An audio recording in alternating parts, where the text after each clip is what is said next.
Welcome back. It's time to hear from both sides on the top political issues in a segment we like to call Two Sides. From the right, Republican strategist Terry Casey. Good morning. And from the left, Democratic strategist Dale Butland. Hiya, Trace. Okay, the rules. No hello to me?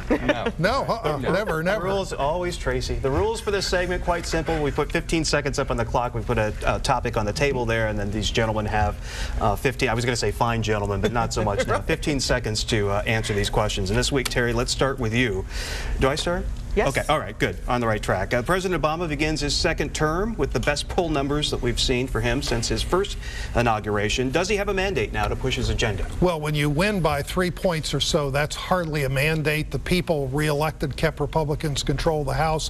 When you look at the polling this past week, they like him as a person. He is a nice guy and a good family. But the question is he an effective leader? That's the question. That's the test for the president. Not only do the polls show Obama with an approval rating 30 points higher than congressional Republicans, but it also shows the public's with him on every major issue.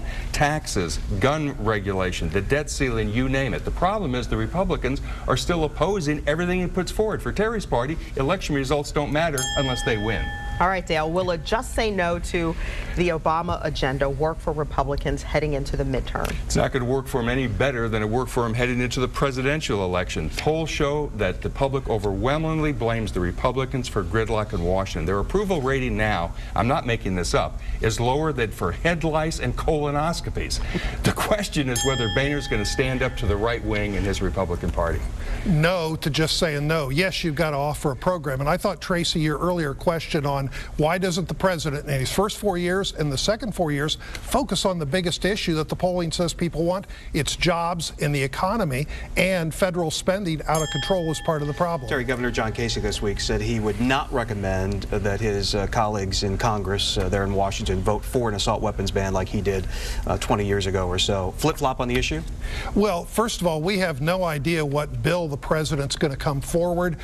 Newspapers like the New York Times detailed this past week the difficulty of defining what is a, quote, assault weapon. And last time I checked, Mr. Madison didn't give governors the right to vote in Congress. Kasich's change on assault weapons is a clear indication he's running for president. He knows that the extreme right wing now controls the nominating process, and he knows that even though the sainted Ronald Reagan supported an assault weapon ban, the Republican Party has moved so far to the right, even common sense regulations don't get any support. So, Dale, is a ban on assault weapons likely to pass Congress? I'm sorry to say, I don't think so. I think that the NRA will be successful in persuading enough congressional Republicans to vote against it that it won't pass. I mean, these bully tactics worked against John Kasich. No reason to think they won't work elsewhere.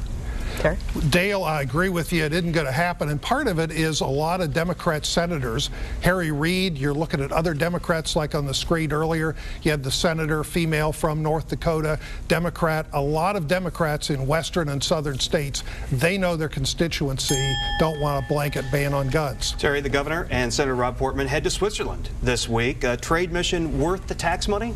Well, as I understand, there's no tax money involved in the governor going over there. It's paid for with private funding, and this governor's focus, that conference gets a lot of the top CEOs in America and the world, other government leaders. I think you're going to see a lot of jobs out of it because this governor's focused on jobs. If Governor Kasich wants to bring foreign investment to Ohio, he doesn't have to go to Switzerland. Just last week, he had a chance to bring 650 jobs here from a Spanish solar power company that were all set to bring him here. Instead, he allowed the man he appointed as PUCO chairman to kill those jobs because the guy doesn't like alternative power and he thinks that global... I want time.